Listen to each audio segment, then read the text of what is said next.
Loan नहीं भरने पर एसबीआई को केस दर्ज कराना पड़ा भारी, कोर्ट ने मांगा जवाब। फाइनेंशियल जरूरतों को पूरा करने के लिए लोगों को लोन लेना पड़ता है।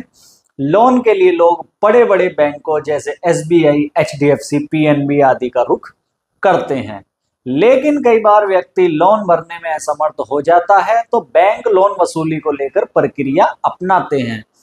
बैंकों की ओर से मुकदमा भी दायर करा दिया जाता है। ऐसे ही एक मामले में एसबीआई को केस दर्ज कराना महंगा पड़ गया। आइए जानते हैं क्या है मामला।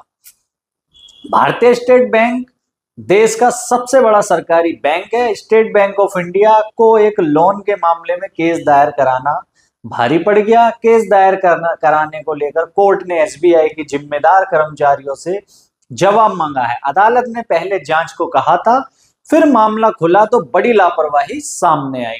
दिल्ली की एक अदालत में सियानंद के खिलाफ मामला पहुंचा कोर्ट में। मामले के अनुसार सियानंद से एसबीआई बैंक को ब्याज समेत करीब 13,51,000 रुपए की रिकवरी करनी थी।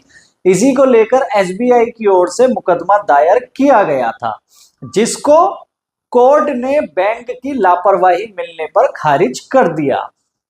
दिल्ली की एक अदालत में एसबीआई का एक व्यक्ति के खिलाफ ऋण नहीं चुकाने का केस पहुंचा, जिसमें सामने आया कि व्यक्ति की मौत हो चुकी है। इसको कोर्ट ने खारिज कर दिया है। अदालत ने कार्रवाई को लेकर संबंधित अधिकारियों से जवाब भी मांगा है। कोर्ट ने मामले में लापरवाही मिलने के बाद कहा है कि किसी भी बैंक से अपेक्षा की जाती है कि वह जांच पहले करेगा। कोर्ट ने कहा कि देश के अग्रणी बैंक एसबीआई से अपेक्षा की जाती है कि वह ऐसा सुनिश्चित करने को सक्रिय रूप से स्टेप लेगा कि जिन पर केस दर्ज किए गए हैं वे जीवित हैं या मृत। कोर्ट ने बैंक से व्यक्ति की जांच करने को कहा था। जांच में पता चला कि केस दर्ज कराने से 2 वर्ष पहले उस व्यक्ति की मौत हो गई थी। यह जानकारी मिलने पर कोर्ट ने झूठा हल्फनामा देने की वजह से एसबीआई के संबंधित शाखा प्रबंधक व महाप्रबंधक को नोटिस जारी किया है। कोर्ट ने कहा है कि बैंक ने मृत व्यक्ति पर केस दर्ज करने का फैसला क्यों लिया। 2 नवंबर को कोर्ट ने एक आदेश जारी किया।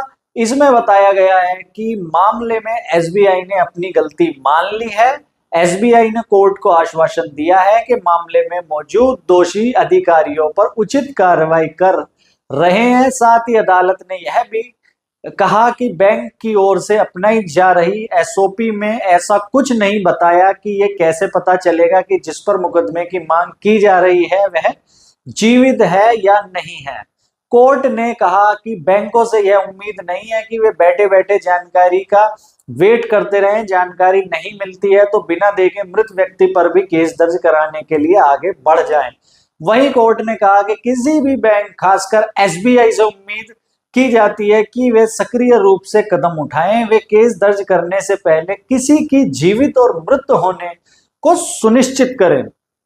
कोर्ट ने बताया कि एसबीआई के कोर्ट के सुझाव को माना है। इसके अनुसार बैंक अधिकारी उपभोक्ता के जन्म मृत्यु संबंधित आंकड़े रजिस्ट्रार से जुटाएंगे। वहीं शाखा प्रबंधन ने बिना शर्त माफी मांगी, जिसके चलते न्यायाधीश ने नोटिस को खारिज कर दिया है। साथ ही एसबीआई से इसका आगे से ध्यान रखने की अपेक्षा भी की है।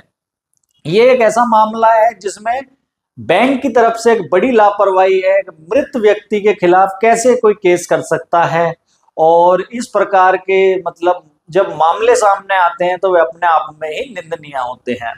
और इस वीडियो को ज्यादा से ज्यादा शेयर करें ताकि एक अवेयरनेस आए और लोगों को अपने राइट्स के बारे में भी जानकारी मिलती रहे। और इसी के साथ लेता हूं इजाजत। धन्यवाद। Thank you.